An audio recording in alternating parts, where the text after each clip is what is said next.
lalamoy na ganito eh. Biruin mo, meron palang Philippine Mermaid Swimming Academy. Coach Arabella. Tumayo lang. Hello, madam. Okay, so, Anong unang-unang kailangan matutunan ng isang bata, let's say, na gustong mag-aaral ng ganito? Basic, dapat marunong siyang mag-floating man lang. Floating. Oo. Kasi ang advocacy kasi talaga namin, para maging masaya ang mga bata, hindi sila maging takot sa tubig. Yes. So, kasi mawala yung takot na teka gano'n. muna sandali, gano'n ba katanda? Oo, may limit ba ito? Pwede ba kami ni Cha? Pwede. Kasi papapanggap lang ako. Pwede. Any age. Basta gusto nyo matutong lumangoy and love the water. Sabihin, sinabi gusto matutong lumangoy. So, it doesn't necessarily mean na marunong lumangoy. At least marunong mag-float. Float lang talaga. Kasi hindi ka makakatayo, nakadikit ang dalawang paa. Demo tayo. Basic movement. Oo.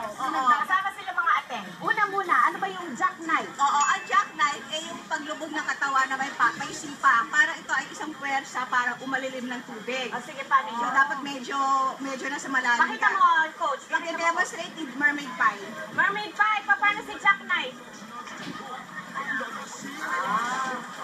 Ayun na. Di ba nung panahon natin may palabas na ganyan para man from a planet? Wala siya ganito.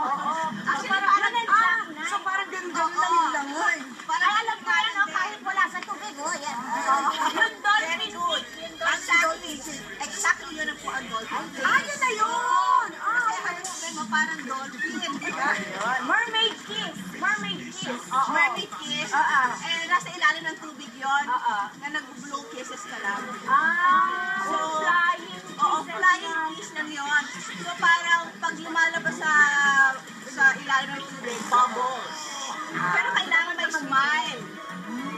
Dapat may smile. Alam natin na maraming benepisyo yung paglangoy sa ating katawan. Kasi talagang parang complete workout na yun. Buong katawan mo gumagana, di ba? So talagang importante. Magandang workout exercise siya. to. Maganda siyang ab workout. More workout. Oo, ramdam na ramdam. Ano naman yung yan? Ano yung go? Up to sit. Go up to sit air. So, di ba so pag mermaid ka, kailangan effortless. Diba?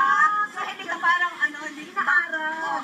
Hindi pwede yung barubal na ako. hindi pwedeng balyena. Hindi pwedeng balihin na pala ba? Masyado na maganda mga pinagsasabi mo. Kailangan Balyena talagang kailangan termino. Pwede ba yung mas may Dugong Kaya, yung mas may voice na pag-akyat? Yes. So, ang tawag namin mermaid ship. So paano nagsisip ka na ng air? Tapos lulubog ulit. Kasi kailangan din natin. Yun yung nakikita natin. Yan ang mermaid kiss. ito muna sa Annabelle, matanong ko, academy, meron ba Ayun yung- sports dito? Talagang may competition, ganun, Hindi pa-contest? naman siya pa-content. Ang ginagawa namin kung meron kayong group of 4 or 5 people, kami pupunta sa iyo, meron kayong swimming pool, kami yung magtutulog pupunta sa lugar ninyo. So parang ano pala, uso siya ngayon. Oo. Exercise. Siya lang po, akala mo ako lang nababasa, damay na. Damay na pala. Hindi maganda sa question yun. Hindi maganda sa question yun. Pag ganun-ganun ka pa. Maraming salamat. Damay ka na. Ay, teka, saan bang sessions nyo? Damay ka. Saan po session nyo? At wala kaming sariling lugar. So, tatawagan mo kami. May number naman sila. May numerong binigay sa kanila. Affordable ba ito, coach? I'm sorry. Hindi sila sadya. Yung